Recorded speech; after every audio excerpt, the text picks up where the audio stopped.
Hey guys, welcome back. So today I have created this Nightmare on Elm inspired Halloween look that you can create with just stuff out of your pantry and makeup supplies that you already have.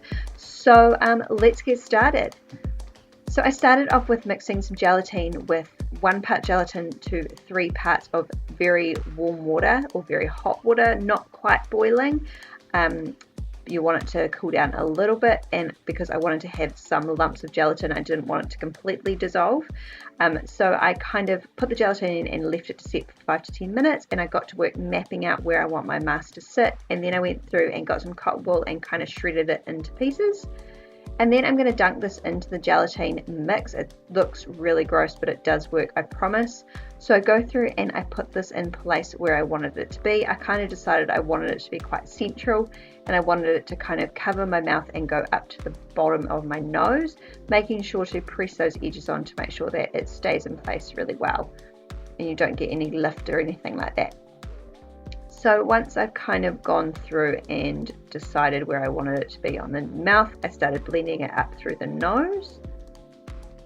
And of course you can put this wherever you like. You don't have to concentrate on it onto here. It was just a basic way of showing you that you can create looks without having any liquid latex or anything like that, that you can create them at home with stuff that you've already got.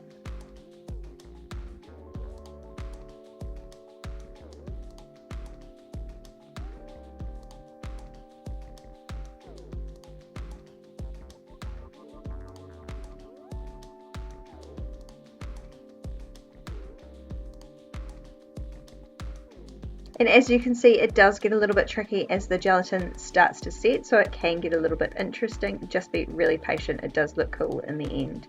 So I'm going through with the gelatin once I've kind of mixed it up a little bit, once it started to set a bit more, and applied it with a flat foundation paddle brush to the rest of my face.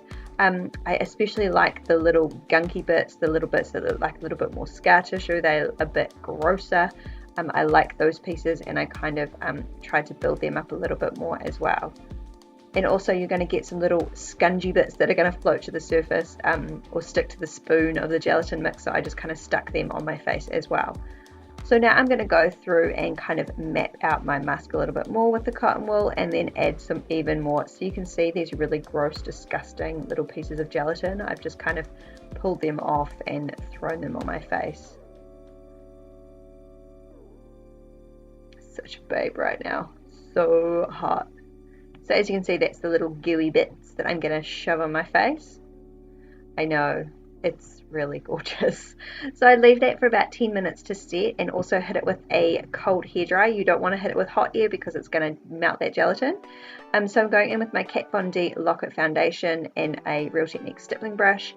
I didn't really think this through very well when I was doing this look. I used a completely different coloured foundation to the top of my face to the bottom of my face, so it doesn't really match very well, but you kind of get the idea of where I was going with this anyway.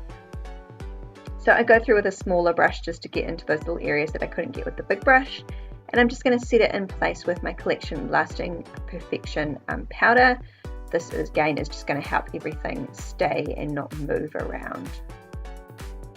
You don't want half your face sliding off. So now I'm going to go in with my Batch Cosmetics lip palette, and I just picked the 2 darkest blood looking tones that I could find, and I'm just going to go through and put a little bit of colour or a little bit of shading on the underside from where the cotton wool and gelatin has kind of sit, and it acts as like a little bit of a shadow, and it makes it look a little bit more realistic. So I'm going to go through and do that.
So then I decided that this was getting a little bit too pink and incredibly unrealistic of a blood tone, so I went in with a little bit of Jeffree Star Weirdo liquid lipstick and just kind of deepened it up a little bit. I also then went in with the Jeffree Star Unicorn Blood, which is a little bit more of a brownish red, and popped that on as well, which I think helped a lot.